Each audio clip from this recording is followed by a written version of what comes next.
There's good and there's evil. There's right and there's wrong.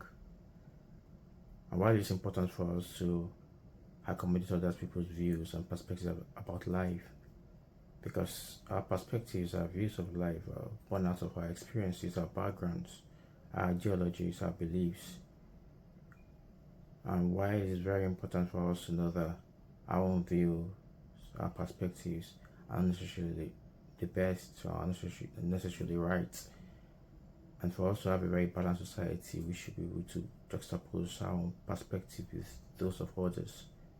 We should also realize that there are lines that we should not cross, there are boundaries that we should set. Because in reality, everyone might have different views and perspectives, but some could be right and some could be wrong. Some could be flawed in terms of not knowing exactly which is right or which is wrong, or just knowing that both are right, or sometimes even both are wrong, or many are right and many are wrong. Well, regardless, we all have a conscience to guide us, we all have common sense, and we all have God as well to guide us. We know in our hearts when what we are doing is good and when what we are doing is bad. But then, when we are speaking about doing right or wrong from a godly perspective, before God, the standards are higher.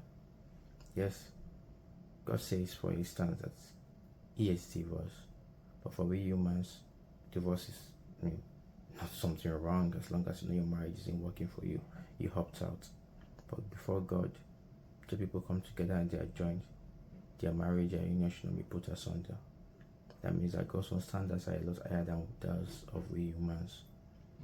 But I think that what's very important is that whatever we do, we should know that what we do is good to God and is good for humanity.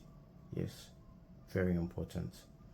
Of course, we have various beliefs and ideologies, and some actually accommodate wickedness, some give room for evil and very devious vices.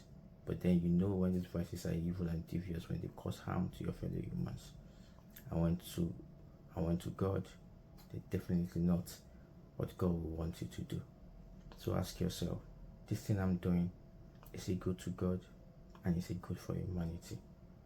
This perspective of mine and those of others around me, are they good to God and are they good for humanity?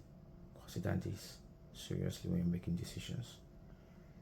Well, that's what I have for now. And like I do say, think about this. Catch you later. Yeah.